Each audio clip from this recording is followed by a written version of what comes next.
Turn that on. Okay, so I found a video recorder. So I expect it to last and not cut up halfway through class.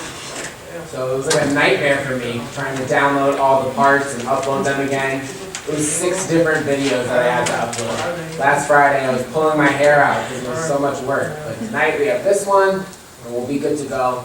And then we'll have one project that I'm working on with a grant where they want me to record what I'm doing. So this one will record the whole class.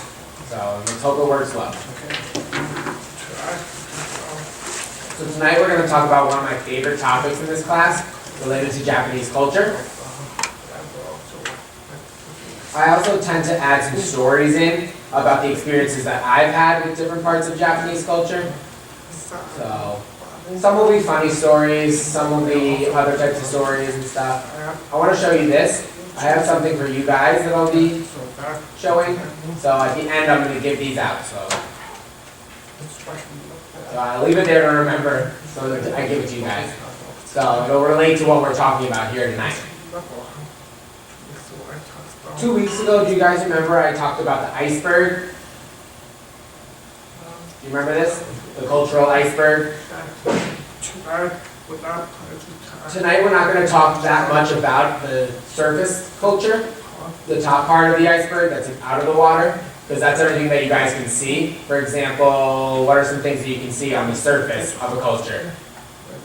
Related to Japanese culture specifically, what are some cultural things?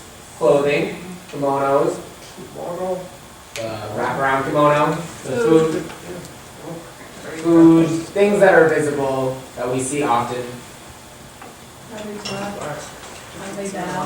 Interactions and stuff like that. Basic interactions. What are some other things? Yeah, manga and anime, video games, consoles. Do you know that they have a word for people that are involved with, it begins with an O? Otaku? You cited otaku, like this? Otaku? That's one of the signs we'll learn for the night. It means mania, like craze. Otaku is more, the word, crazy. The reason is because the economy in the 1992 in Japan, the economy was strongly on the upward swing, and then in '93 it crashed. The bubble finance crashed in Japan, and that's where you see the number of otaku, people who are otaku rate went up in '93 because of that economic crash. So you notice a lot of cafes and such in Japan and different places people will go to play video games together. You pay, you go in, you like pay for your chair, and you play video games for a couple hours, and you can get some food served to you in your little cubicle area where you play video games in the cafe. You see those types of cafes a lot in Tokyo. So today we're going to be focusing on the deeper culture, the under part of the iceberg, and we'll talk about the things that happen.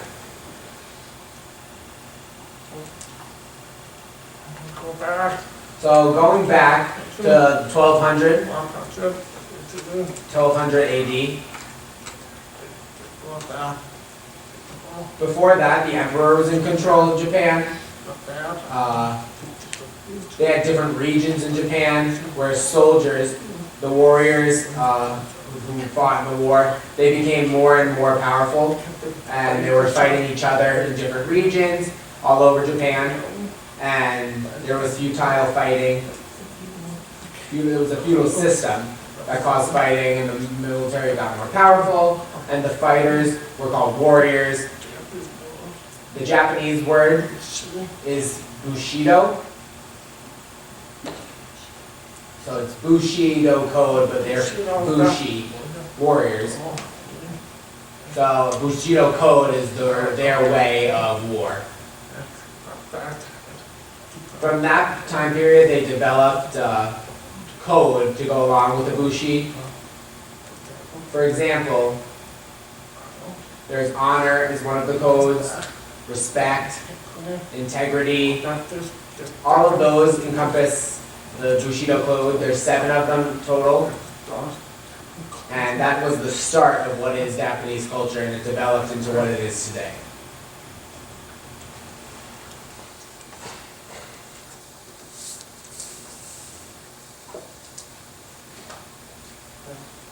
These are the 7 virtues of the Bushido.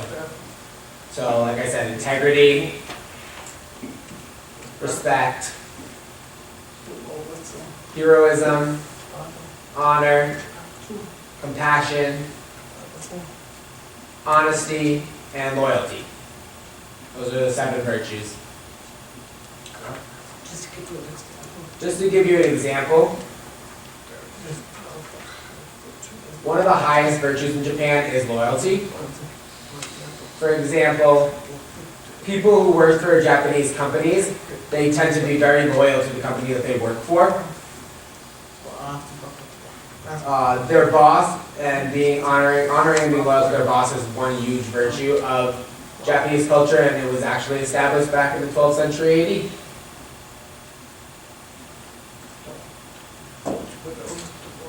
So you notice the word do. In Japan, they say do, it means way. So judo, for example, J-U-D-O. Aikido, do is the ending, the suffix of all those words, it means way.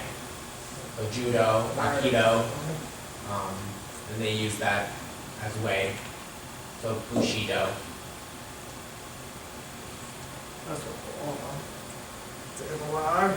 The samurai, there's an old picture of samurai from back in the day. There's one small museum in Tokyo that I visited. It's a samurai specific museum, and they have costumes from this time period that look just like this picture. It was nothing at all what I expected this museum. I thought it was going to be a black kimono, but that's more ninja. Ninjas are more black kimonos, samurai are more warriors who are army men. The samurai are considered to be the most high level of warrior in Japanese culture. They're considered to be the most elevated and highly respected warriors. They keep family as being a high virtue, honesty and integrity, along with modesty and sincerity. Ninjas are different. Ninjas are more hired, they're more low level men and women that are more secretive, nobody knows who they are. Is it like, are they like hitmen then? Yeah, pretty much, they are like hitmen. People who are higher up in families will tend to hire ninjas to go and assassinate or secretly steal from other people and stuff like that. The samurais don't do that, it's the ninjas.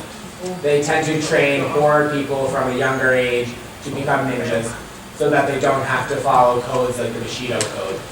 There's no family name attached to ninjas. It's very different than the samurai way. The samurai are considered to be the most elevated form of warriors in Japan.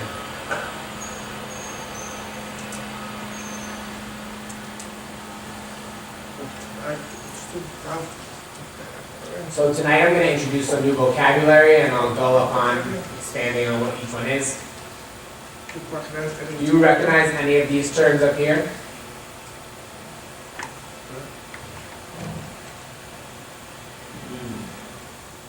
Omiyagi.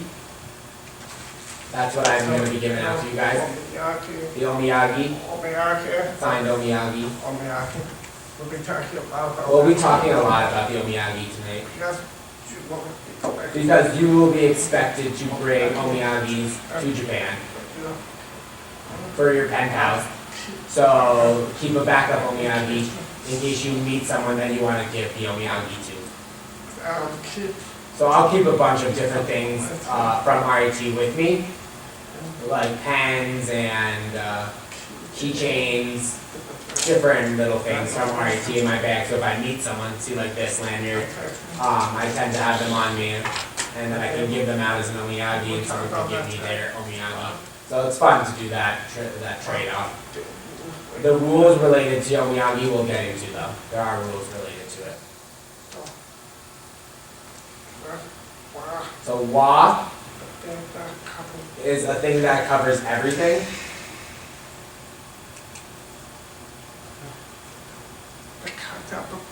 The concept of wa is, well, the word wa also means old in Japan. So, way back when, in old Japan, in Wa Japan, they really focused on, they were really focused on harmony. And harmony is the most valued concept in Japan. Everything that Japanese people do is to maintain harmony. From their behavior, their way of life is based in harmony. The positive thing about this is that people then tend to cooperate with one another and they work together, they work in teams. They look for opportunities to work together. The negative part of this is that sometimes it can cause families to behave rather oddly. For example, if a divorce were to happen, the family will not like that there's disharmony, so they'll give full custody to one parent. And so one parent will have full custody of the children because they don't want the children to be going back and forth between two households in their future. So it's a little odd in that regard.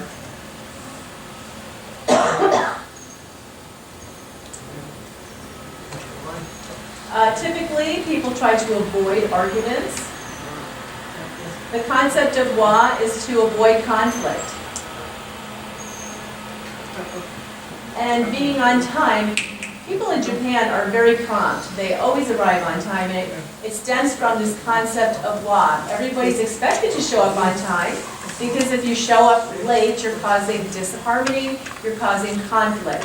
So the train system, if you were to show up late, or the train were to show up late, there would be conflict. And the Japanese train system is always on time, almost always. There was one time, I mean, there are some situations where trains come late. You know when that happens? You apologize and you give out something. What do they hand out? Like a coupon, or oh no. You show something to show their boss to indicate why they were late.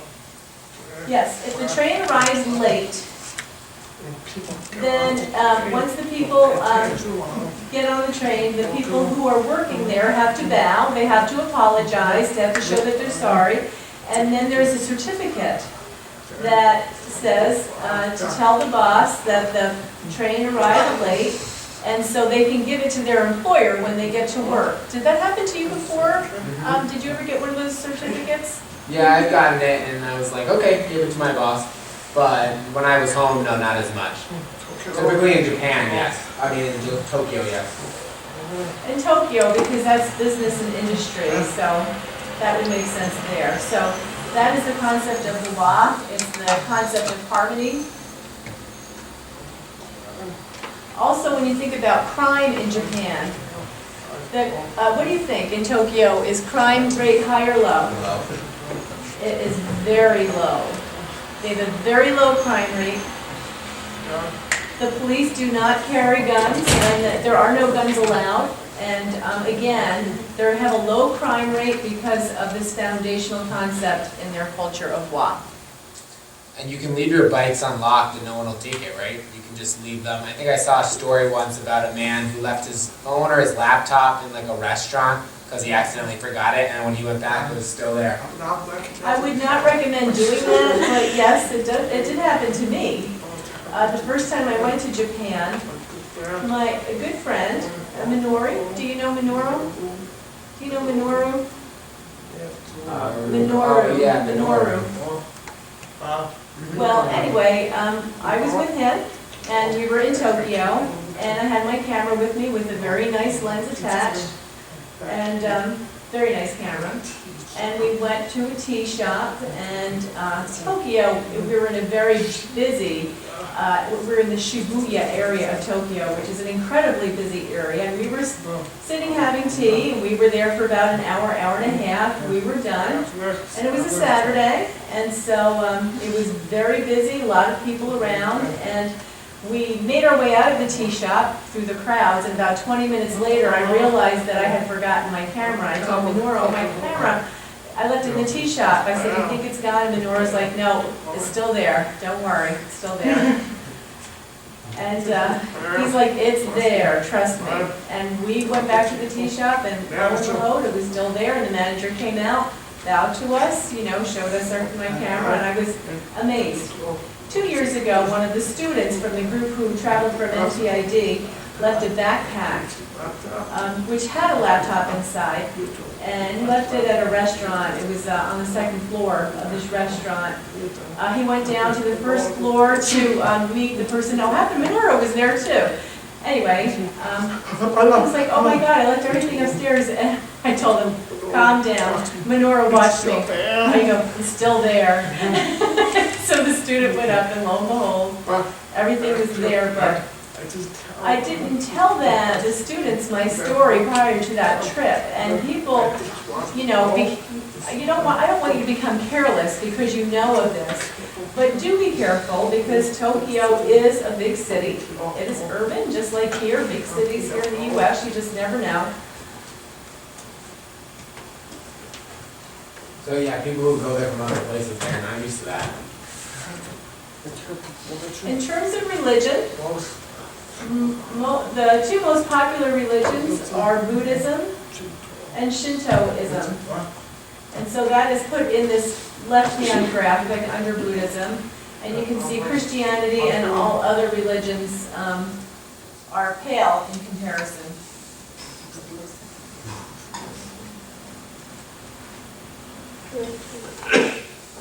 Do those religions have signs? What is the sign for Buddhism and Shintoism? Was it Shinto? For Buddhism itself and Shintoism, which one did you want? And what was the third? Just those two. Shinto, Do, like the way. They sign Shinto like this. Buddhism, they sign Buddhism. And Shintoism and Buddhism. Is that a Japanese sign or is that an ASL sign? That's my home sign. Those are his Japanese signs, Buddhism and Shinto. I don't know what the signs are in ASL myself. Yes, over here? Do you have signs? Maybe I'm wrong, but Buddhism, I thought was Buddhism. Oh, Yeah. I have seen that sign for Buddhism in ASL, you're right. And Yeah, the ASL. ASL sign for Buddhism. Yeah, no, I don't know about that one. I think that's more yoga. Some people sign Buddhism, like Buddhism. Yeah, Shinto and Buddhism, that's how they sign them there. So, yeah, I haven't seen an ASL sign for Shinto.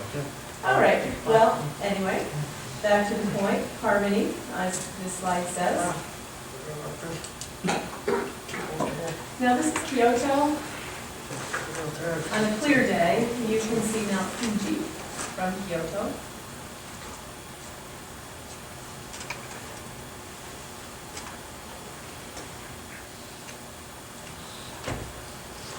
In America, we just speak up, we speak our mind. In Japanese culture, you don't do that. You have to be careful about when you're interacting with people. Their method of speaking is very indirect and circular. And I've made the mistake of being blunt to a tour guide 2 years ago. And he looked at me and he did this. This is what he did after I spoke up. And then I had to apologize. I felt bad. I forgot he was Japanese. He spoke English so clearly, he interacted with us so clearly, and then once I spoke directly to him like you would in America, I messed with him and he did that. He was apologizing to me. I created conflict with the way I addressed him, and that was definitely a cultural faux pas.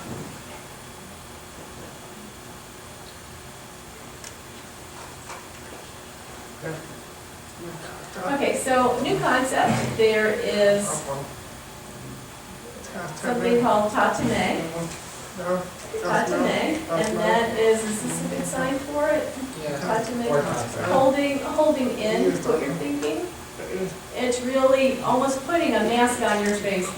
You're reflecting the expectations of the culture, and so you're behaving in the way the culture is expecting you. It's as if you're walking around with a mask on. And then the versus hone, which is really what you really think, how you're really feeling. And so in Japan, they use those two concepts to balance their social situations. So for example, tatame tends to apply to things in the workplace. So during their regular work schedule, there are expected ways of behavior. You don't speak back to the supervisor. There are expectations, and everybody follows those expectations. So in spite of the fact that they have many thoughts of their own, they don't express them. If they don't agree with the boss, they just mind their manners and keep tatame. Hone, on the other hand, they say whatever they're feeling when they can express themselves in hone. So people will work all day, and then the same people at night, maybe they'll go to a pub or a bar, and they'll have some drinks, and then all that they've been holding back, they express, and that's considered hone, and they're very blunt and frank with one another, and it's a different way to behave. However, they always maintain balance. So for example, if the boss were there at the pub at night, they would not drink so much that they'd be falling down drunk. Now, suppose the boss was drunk in a social event here in America. What would happen to the boss? They'd be fired in America. In Japan, what do you think would happen? What do you think would happen? I don't think anything would happen. They'd be excused. The next day, no one would say anything. The co-workers would not say anything. They would, again, the next day, the co-workers would not say anything. Because remember, their goal is harmony. And even if the boss was on the floor drunk, they would help the boss. That's Japanese culture. Yeah, here they would get fired if they were really that drunk? Wow.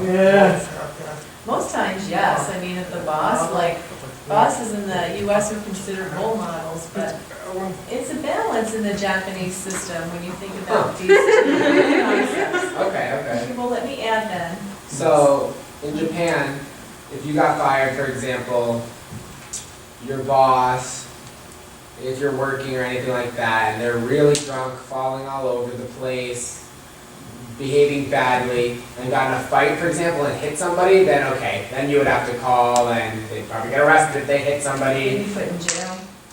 Yeah, something along those lines, and then it would lead to getting fired. But typically, if they're just on the ground drunk, you give them a tap and be like, all right, it's getting cold, let's get out of here, come on, drag them on out while they're drunk. But if it happened a couple of times, or if they stole, or if they fell and someone thought they were going to steal from them, they would take their shoes or something. It does happen, I'll tell you that. It does happen. But they'll have to be careful about it and make sure that the person is safe, not let them make a fool of themselves in any way or be in unsafe situations. That's very important to remember. So again, it's a balance. It's all in balance.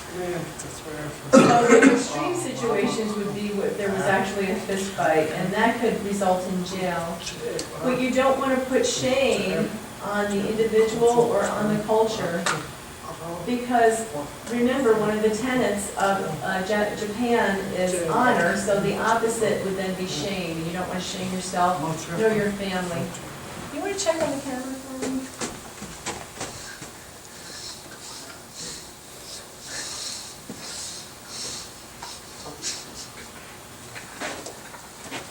So here are those two concepts again on the slide.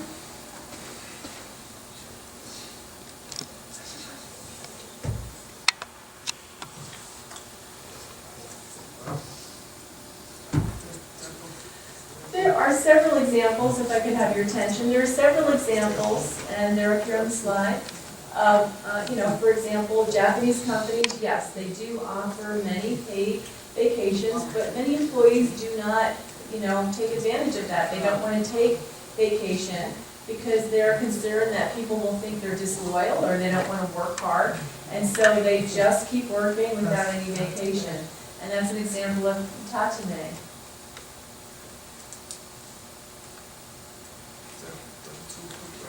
Like it says, 33%, only 33% of Japanese workers use their paid vacations. They just stay at work. And they put up with it.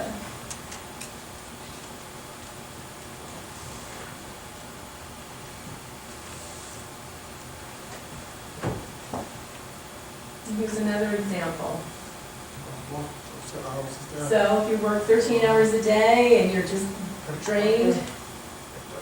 Now, in Tokyo, Japan, people who work in Tokyo tend to live not in the city, but they might live 1 or 2 hours away by train. And so they have to get up very early in the morning, they take the train into the city, they arrive at work, they work all day, maybe into the night.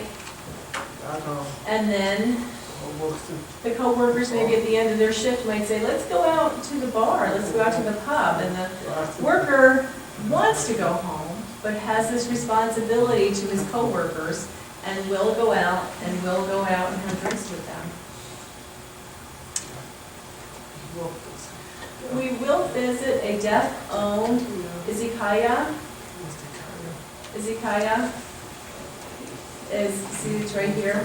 It's a sign, it means kind of like a pub. Is there a sign for that? Typically sign like shot, we would sign here. There you go. That's a place where people go. They tend to serve food as well. You sit down, tables, like we might go to, so we're going to be going to a deaf-owned izakaya in Yusao. Yusao, that's the name sign for Fuso. I asked him, why do you have that name sign? He said, because he's always doing this, he's thinking a lot, and so people gave him that sign name. Huh, I thought it was more of like a sign like this. That's their sign that they use there for that shop, or that izakaya? Because I guess he's always thinking. Him and his son run this business. Oh, the wife is also involved, so it's a family operation. Very nice people. You will enjoy meeting him.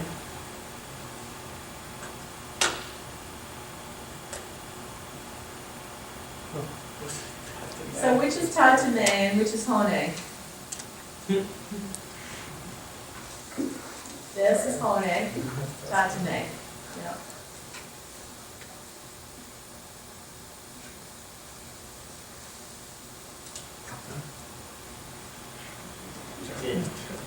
Japanese, not here in America. America, we're a very individualistic culture. We like competition, we compete with one another, we announce our achievements. That's a value here. But in Japan, cooperation and the collective is a higher value. People value working together. In a team environment, always. They have several phrases that are indicative of the culture. And so the first one's on the slide. If the nail sticks out, it needs to be hammered down. It shows the collective nature of the society. One thing that frustrates me, I work a lot with the people in Japan to plan this trip. And so, for example, in Tsukuba, I work there with my contact person in Tsukuba, and I interact with them. And I want to schedule their lectures that they will, when they Skype in for us. And the video, the video time, like I'll schedule, and I'll find out what days I'm available and ask them, are you available?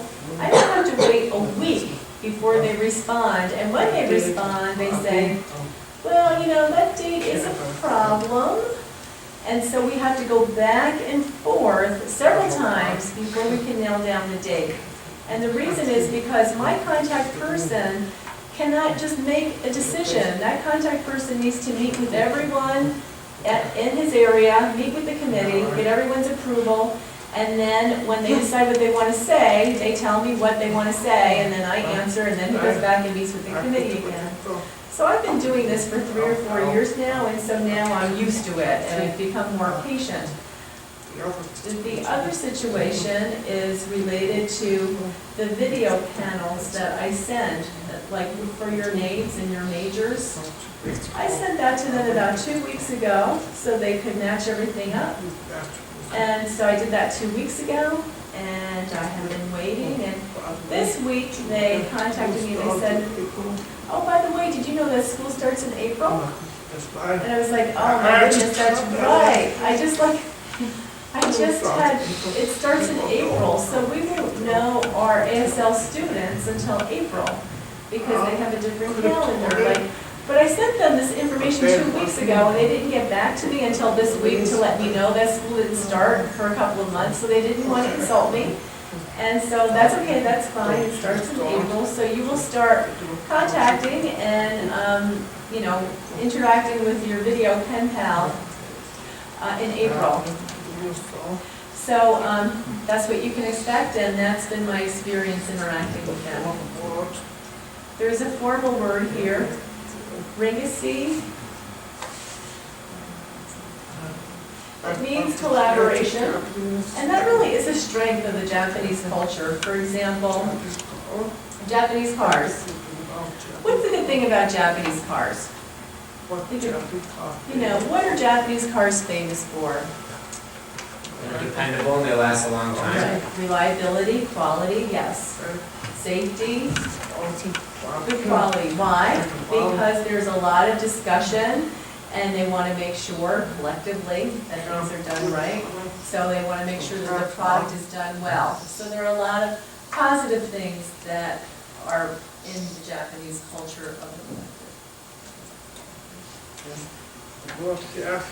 So, The word yes doesn't always mean agreement. If I'm talking with someone in Japan, they might nod along like this, and it means that they understand what was said.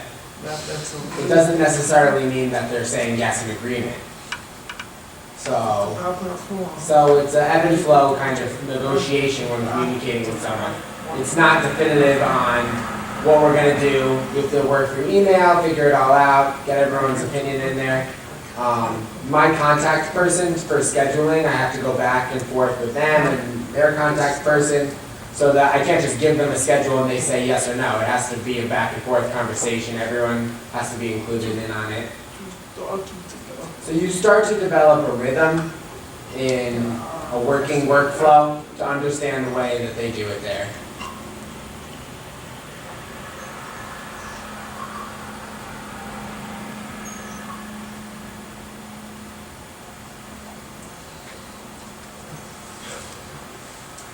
So bluntness and directness is not the approach they take in Japan. They're much more soft. They don't say you have to finish this by noon and put harsh deadlines. They're much more soft in saying it would be convenient if you could finish it by Friday for me. Thank you, thank you, thank you. So they're a little bit softer in that way. And why do you think that is? the collaborative way? Yep, the harmony. Yep, harmony.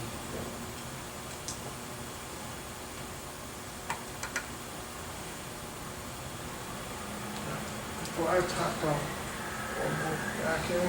I talk about the omiyagi, I want to talk about jiri, or giri. That's their moral obligation, and it's what people are obligated to do. For example, one extreme example at least, in World War II, they had the specific planes that would crash and kill themselves. Do you guys know what that was called? Pilots? Kamikaze. Yes, the kamikaze pilots that would crash the planes and they would kill themselves. That was their obligation to die for their country. That goes all the way back to the Bushido Code. The samurais who would kill themselves for honor, to honor Japan. Kamikaze pilots followed the same moral obligation and they were willing to die for their country. And that moral obligation is called jiri. So you're willing to give up your life for Japan as a country. So that's a very, very extreme example of jiri. Some obligations relate to gift giving and expectations for being around one another. There's a way for you to show you're willing to work with someone directly. It shows your sincerity as well. If you're given a gift, you better have something to give back to them. For example, we will do a meetup or a matchup with a video pen pal, and you guys will be expected to bring something nice to them. Like a shirt or a t-shirt that says your hometown's name on it, or a logo from your hometown. Something simple, or something that you find out and about that you like, that you'd be willing to buy here in America to give to them when we get to Japan. Because they will be giving you something, so you will have to have something ready to give to them. That is going to happen. That's common. People get nice gift boxes and cute stuff with candy and sweets. It depends on what you want to give, but if they give you something, you have to have something to give in return. And we'll find that out through your video chatting pen pal. You'll find out what they like and what they're interested in, so you can find something here in America to get to them. You don't want to give them something that says made in Japan. You want to show that you bought something here, prepared it, and brought it to them. It doesn't have to be anything expensive at all. It can just be something cute and inexpensive.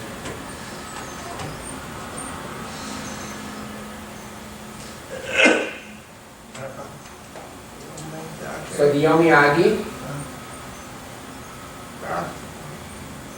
that omiyagi, signed omiyagi, is part of the gift exchange. And it depends on who you're exchanging it with. If you've met someone for the first time, you could give them something cute, like a little bit of candy. In Japan, you'll see a lot of stacked candy bars and stuff like this, or boxes that are already pre-packed gifts that are commonly used as omiyagis. I noticed that a lot of Japanese people that I've met are ready with an omiyagi. They have a drawer full of things that they can just pull out and give as an omiyagi to someone else. If I meet someone who's like an old friend from Scudo, I will say, hold on a moment while I go and do what I need to get and come back with a nice omiyagi box for them with Japanese chocolates involved, so that I could give to them, because that you're gonna be giving it to their wife or whatnot, and they say thank you for it. I now carry a bag of things that are always with me and use as omiyagis, like RET pens and like little giveaways that we have here at RET. So I learned to have that ready with me at all times, because I know they're gonna give me something, so it's easier to just have something ready. So I'll show you guys what I'm gonna end up giving you at the end of class. But you could bring a bunch of small little candies from your hometown, or your favorite candies. If you're from Vermont, you could bring maple candy, for example. Or things like I Love New York souvenir pins from the city. Or like a little I Love You ASL pin, they would love that. So cute little things like that. I've met the president of the college at Tsukuba, and this is what we bowed, and he gave me an omiyagi. So then I then gave him an omiyagi as well. We bowed to one another. So that's common. I was surprised at how low that the president could bow. Look how much lower he is. I was pretty shocked by that. But at the same time, he was a new president, so it was his first time. He wanted to show motivation, and he wanted to make an impression on all of the NDID people that were in the room. Because normally it's just if it's a big bow, it's pretty intense if they do that. I've met the president before, and he didn't bow as far as he did this day. He kind of just lightly bowed, but when we were there, he bowed all the way to the ground. Yeah, so bowing has different functions. So, you know, the 90 degree angle. So I'm at 30, and then there's a 45-degree angle bow, and then there's the 60 to 90-degree angle bow like that. Those are, and each has its own meaning. So if you're in the hallway and you see a friend, a teacher, and I'm at school, suppose I'm a student and Scott's my instructor or visitor, I would bow like that. I do like a 30-degree bow, short and sweet.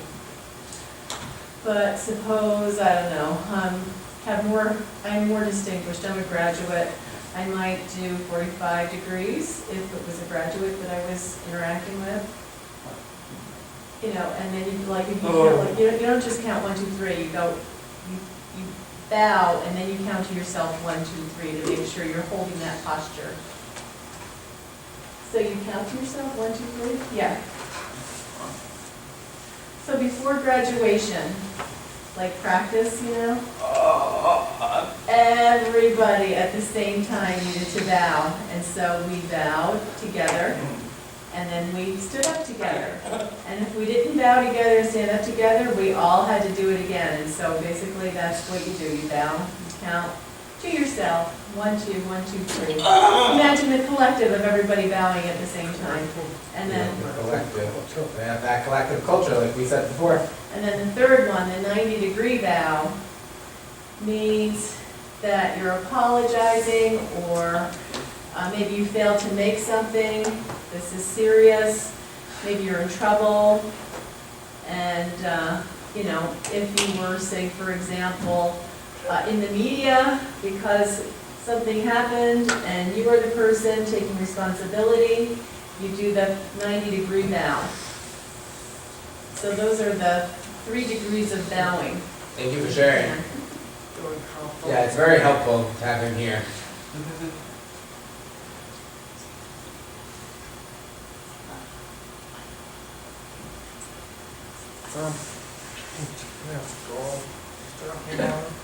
So for example of some no-nos to do in Japan, if you give things 1, 2, 3, 4, 3 is usually best, 5 is fine, 4 is not something, because it kind of sounds like death, the number 4. Like she. She means death, yeah. So if you do 4, it's a no-go. Here we'll say like number 13 is like bad luck here. Like if you're on an elevator, they don't have a 13th floor, typically for that reason. So 4 is the equivalent to 13's.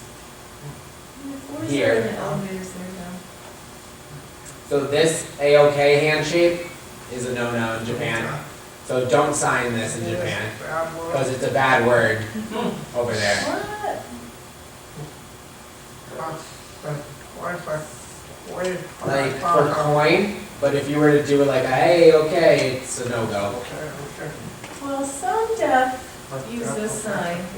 Hearing people don't though in Japan, right? No, I'm not sure. Some do, I think. I would avoid it though, because their sign for coin is coin. Mm-hmm. Yeah. So if you sign like, you know, fine, you know, Like people do that, like hey, okay, it will look kind of bad to hearing Japanese people at least. this kind of means like cry. Yeah, that's where it comes from.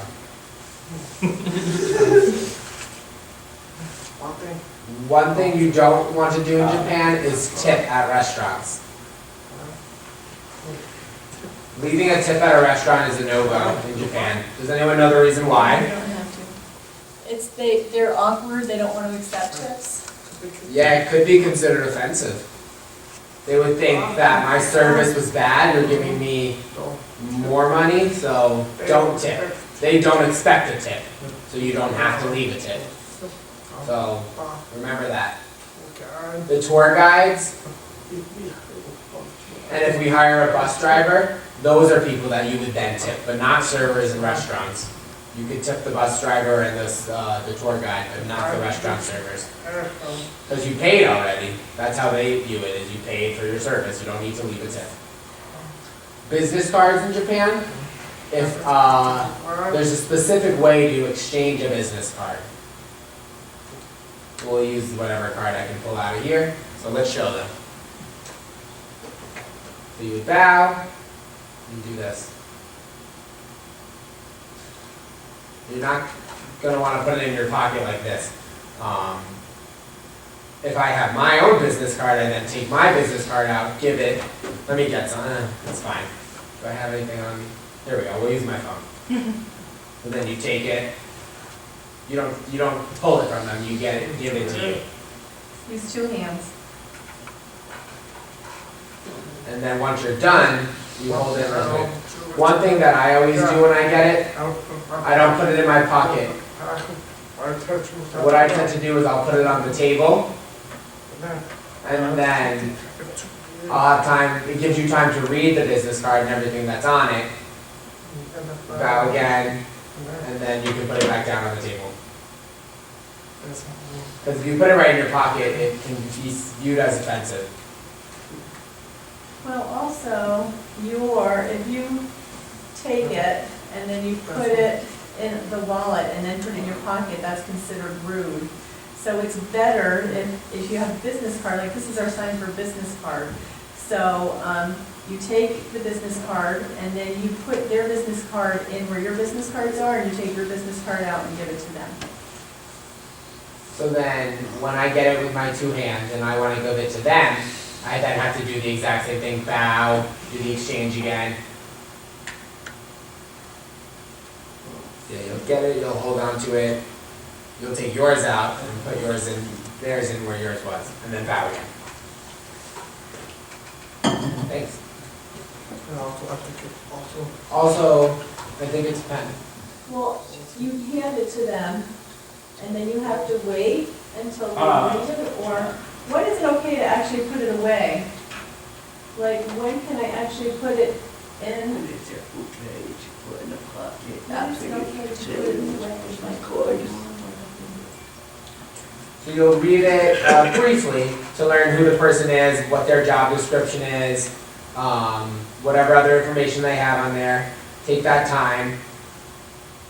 And then if you were to go back and sit down, then you could put it away and put it in your pocket. If it's safe as an American to put it on the table, because I don't want to offend that person by putting it in my pocket. They could be the president or a higher up. So I tend to just put it right on the table. But as a Japanese person, can you put it right in your pocket? Because I'm an American. If I'm interacting with a higher up and getting their business card, is that different? The higher up, let me see, you would want to keep it out, yes. So is it fine to put, put it on my lap if I'm seated? And if I want my hands to be free, can I put it on my lap rather than put it on the table? Well, if there is a table, then you can put it on the table in front of you and sit down. If you don't, then you can put it in cleverly, just when they're not looking, put it in and put it away. Okay, if I'm in an interview though, for example, I don't want to put it right there in front of me on the table. I want my hands to be free though. In a sticky situation, yes. When you go in, put your hand, what will happen, you'll just have to trust your instincts. Exactly. And, maybe when they're not looking directly at you, that's when you can put it away. That's another interesting part about Japan. Watch for visual cues. If you're unsure as to what's going on,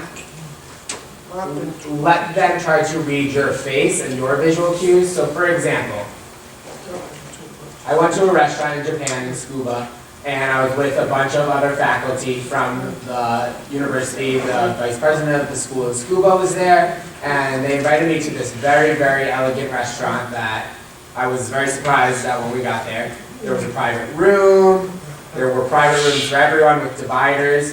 They had the Sochi dividers, the paper dividers that you could then put your kimono on and then go in. It was a whole elegant setup.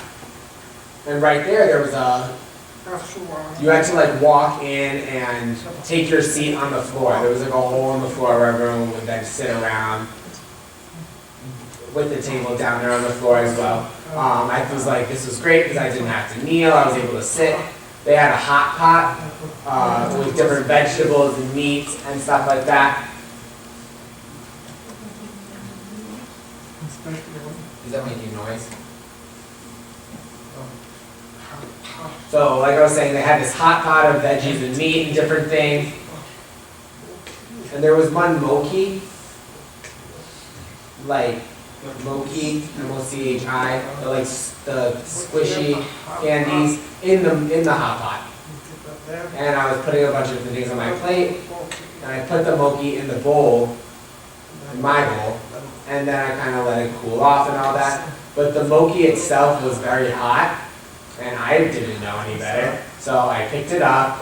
The vice president from the university was there, and there was another person across from me, and they saw me go to lift it, and I did this because it was so hot.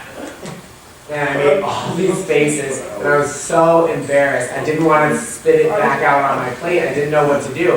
And the vice president, he just kind of gave me a little ashtray so that I could then spit it into the ashtray. So that I can split it back on my plate. But now it's a situation in which I held out on what to do because I didn't know and waited for someone who's a native to show me what to do because I was uneasy as to what to do. And they will notice your American cues and they will help you out culturally so that you don't feel as bad.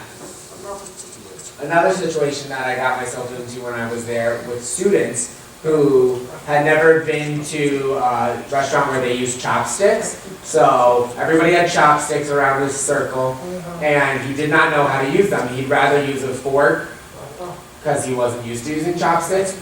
In that situation, if you want a fork, you're not supposed to ask for one. So don't ask, hey, could I have a fork? He was trying to figure it out. It looked awkward, him trying to use the chopsticks because he didn't want to ask for a fork. And then another Japanese person said, okay, hold on. You want a fork? And he was like, yes, I do. So he then was able to get the server to come bring the fork. So he followed the cues that he saw and that student was able to help figure it out for him. The Japanese are very, very polite and are willing to help and tell you what to do at any point in time.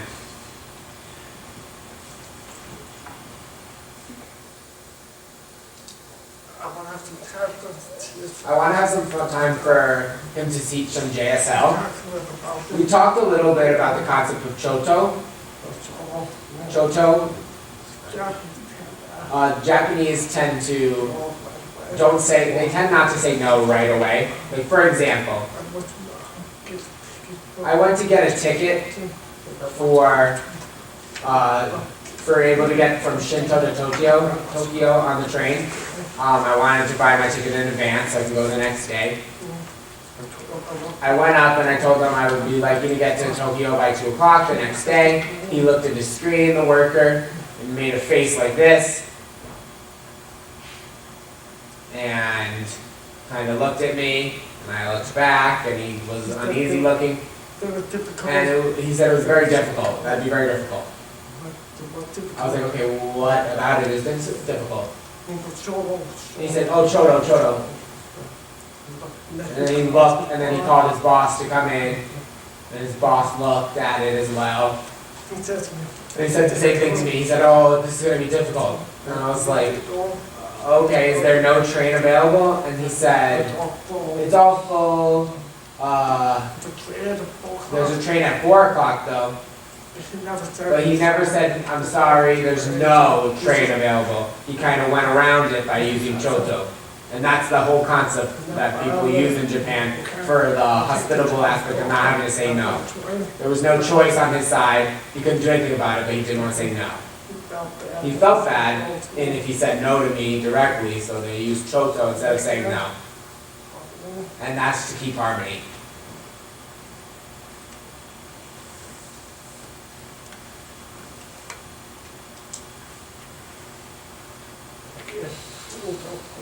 Again, Choto is important in keeping harmony and the facial expressions and cues. If you close your eyes when you bow, you shrug your shoulders in, they can already tell that it's you can already tell that it's probably going to be a no.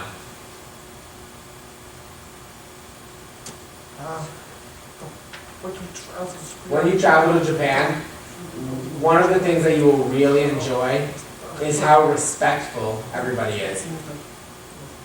If you go to a hotel, for example, everyone will bow, and you'll just feel honored to be bowed to in that way. one hotel that I stayed at in Kyoto, one of the women working at the elevator came, pushed the button for me, guided me into the elevator. We stood next to each other, and when the elevator glass went up, you could see out and everything. Once the doors closed, the woman bowed to me. And then the elevator went out, and she stayed in the bowed position while the elevator went up. And I could see her holding the bowed position. And then once I got to the top, she stood back up. Another hotel that I stayed at in Tokyo, the elevator was going up from the first floor. The lobby was on the 4th floor. The hotel room was then all the way up on the 11th floor, so we went from 1 to 4 to 11. When the doors opened on the lobby, it'll always open on the lobby no matter what, if you're going to a higher floor or not. There was 4 people right in front of the elevator waiting, and they all bowed to everybody in the elevator. And I was like, okay, hello, I bowed too. And then I went up to the 11th floor, came back down, opened the lobby, same thing happened. So you'll notice that happening all over Japan.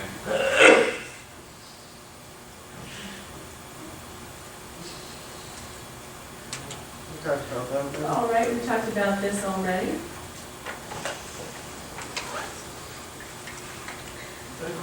Questions related to the culture that we talked about tonight? You'll have more tips as the class goes on throughout the semester, yes? Is it a little bit of ASL?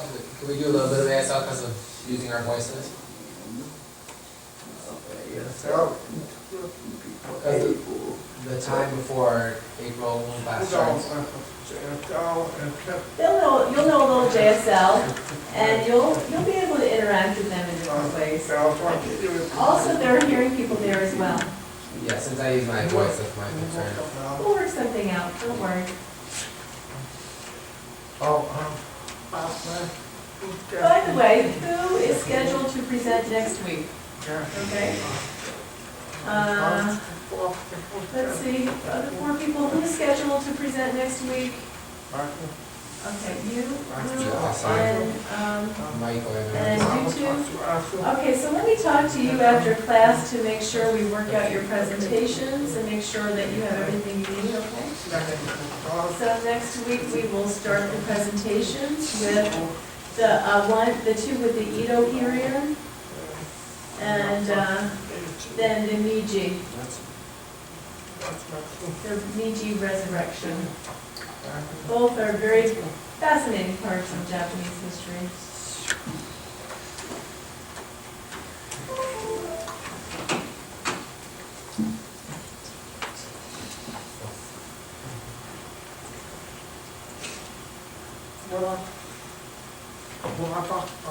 We will have a quiz next week as well, before the presentations.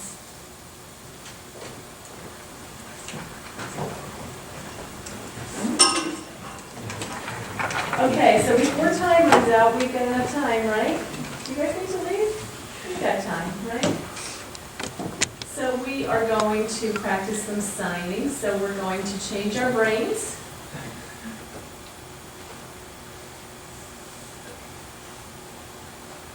The interpreter's not going to voice when he's signing in Japanese Sign Language.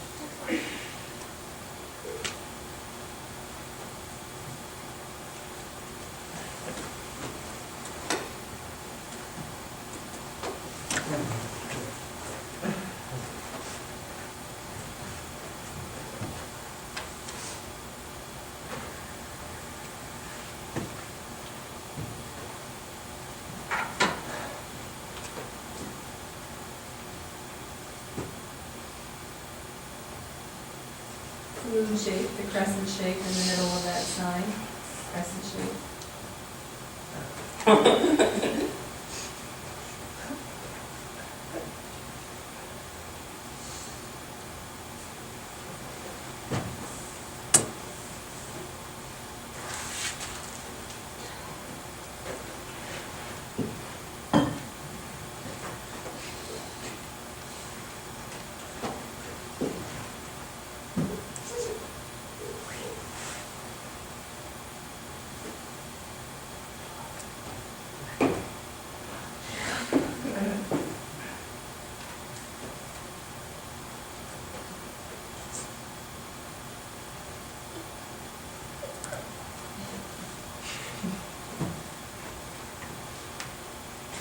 More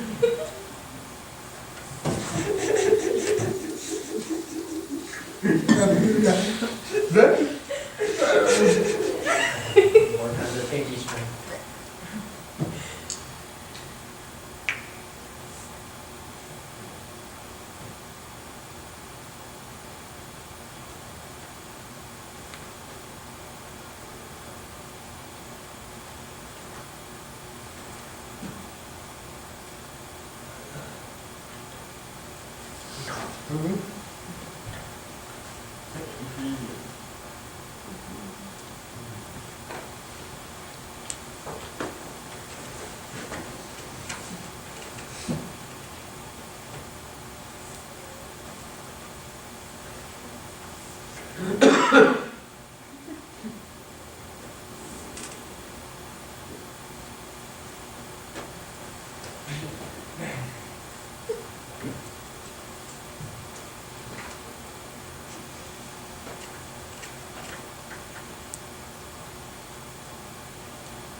Stretch your handshakes.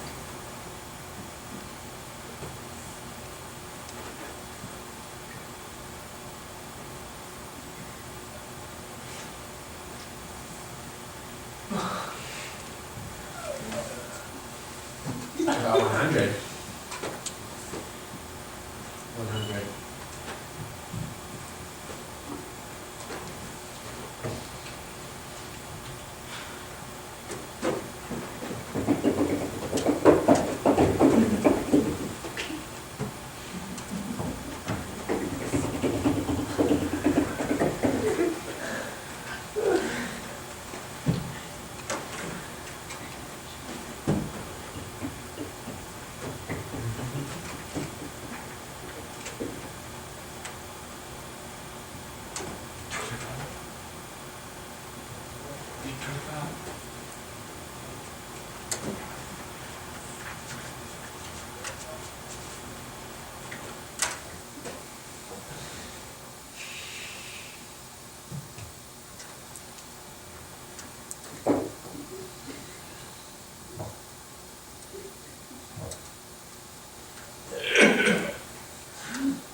Do you sign left-handed or right-handed? Do you write left-handed or right-handed?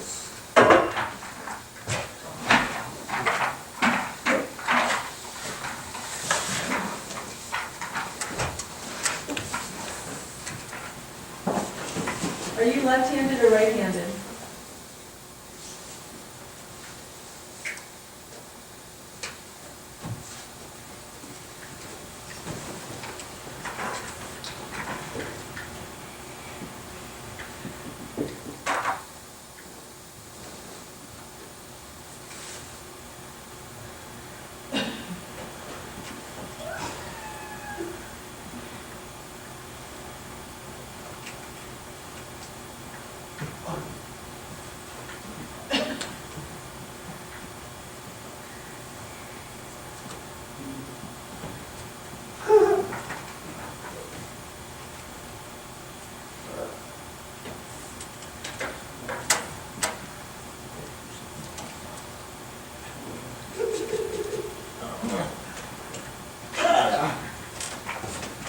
It's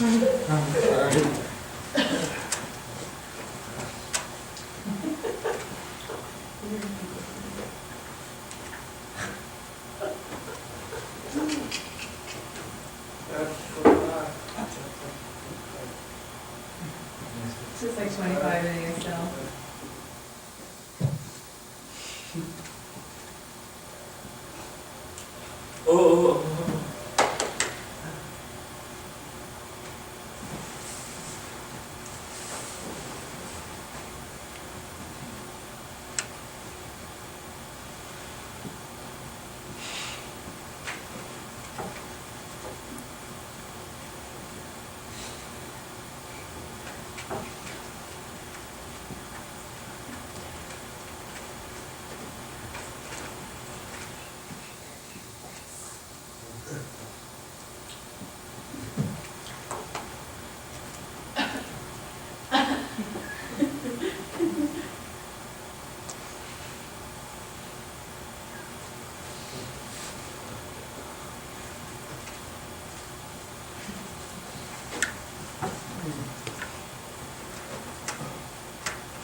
Parents. Little fun. Oh.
So is it brother and sister? How do we do those?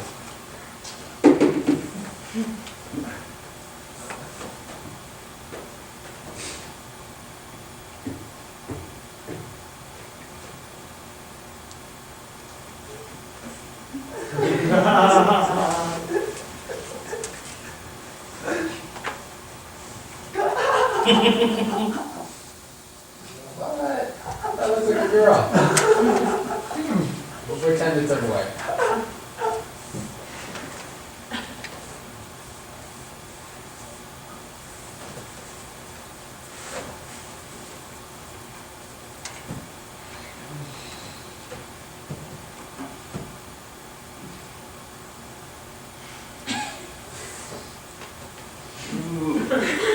Not the middle finger like that, brother.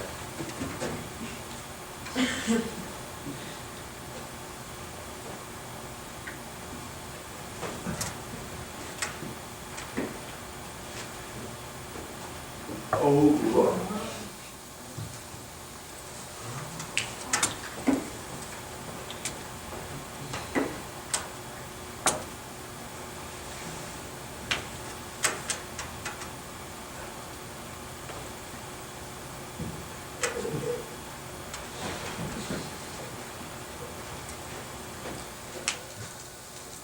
So how come it's not the thumb?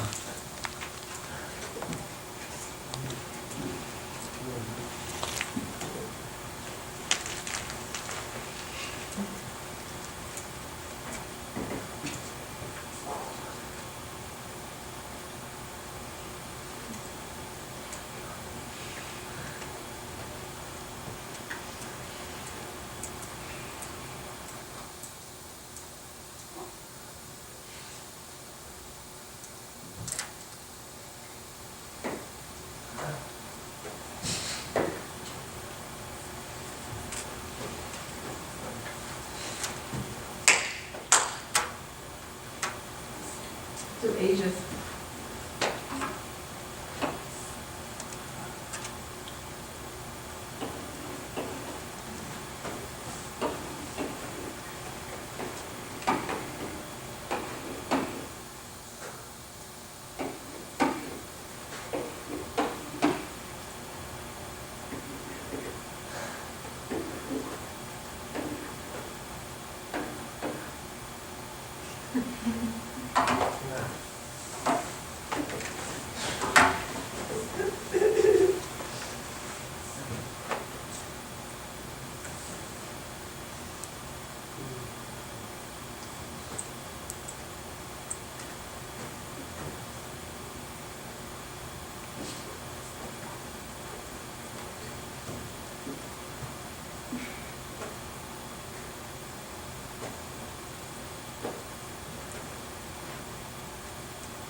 Let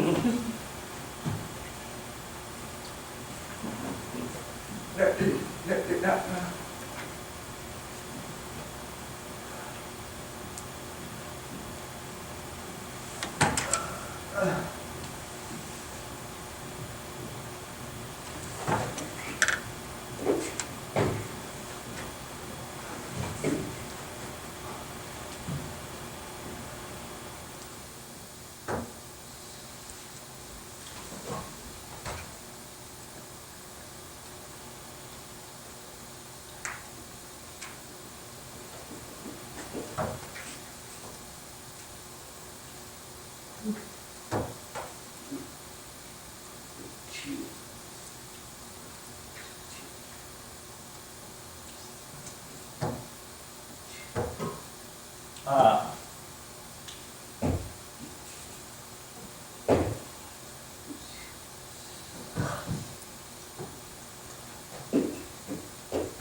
Not selected.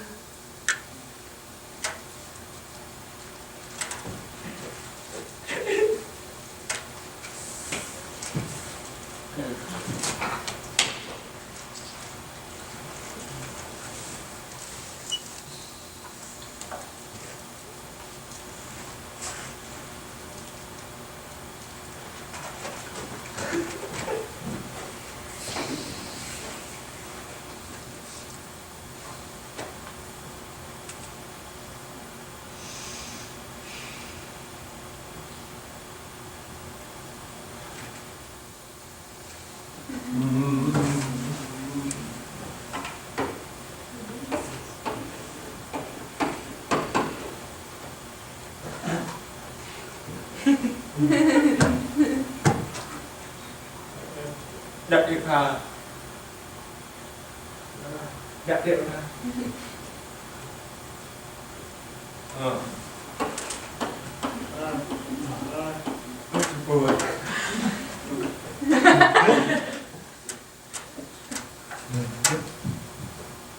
Vì đã đẹp thì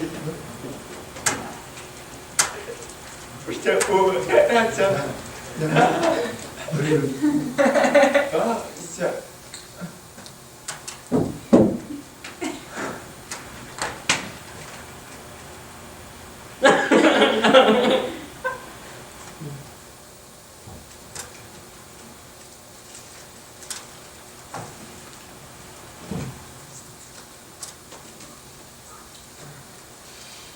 ôi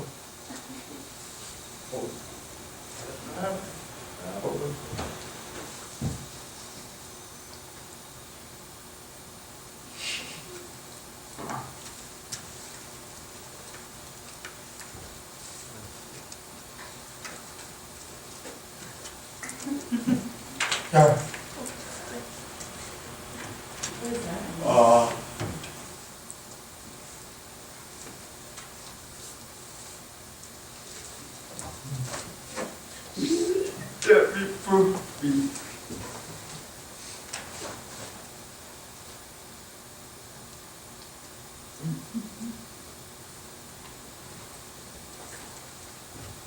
That is not true. But that is true.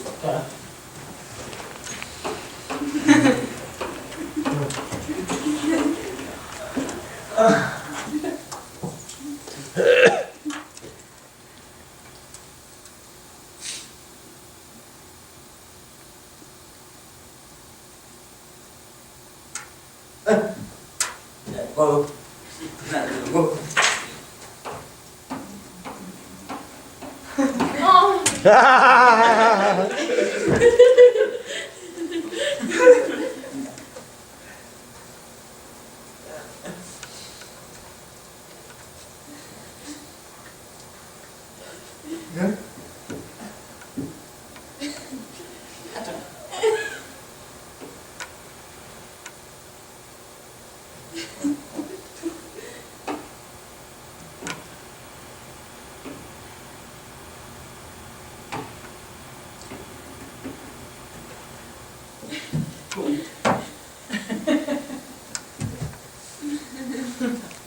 Oh,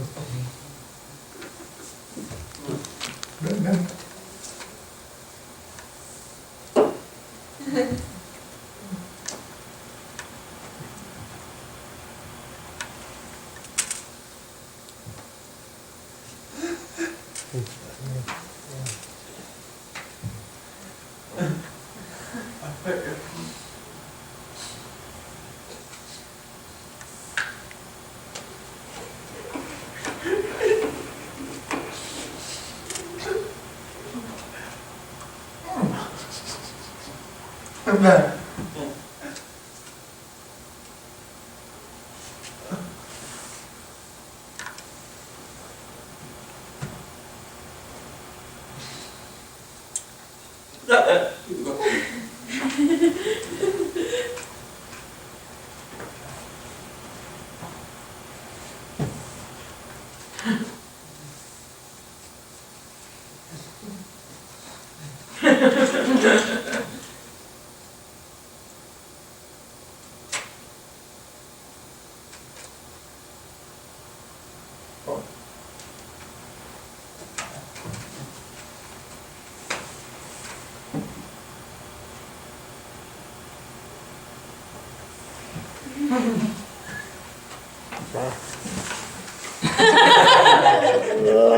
Oh, it's not done. เขาบอกเขาซื้อเลือกมาเอาโอกาสเร็ว oh, in Japan, that's okay, but not here, culturally. We get it. My answer.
Before that is it.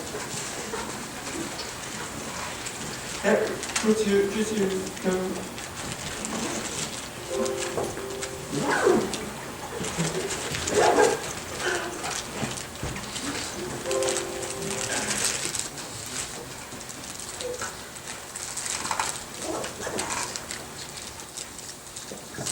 So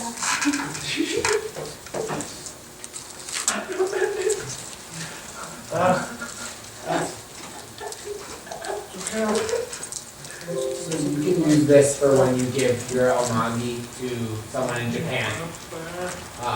You can keep a bag with like, I've got a bag for like $40 of all of these, so I have a bunch of them with me. So you can give it to a Japanese person and it's from America. Okay. So I want to see the two of you guys because you're presenting next week. And then if there's no other questions, we're done for tonight. Does anyone have any questions? Okay. All right, good job. Thank you.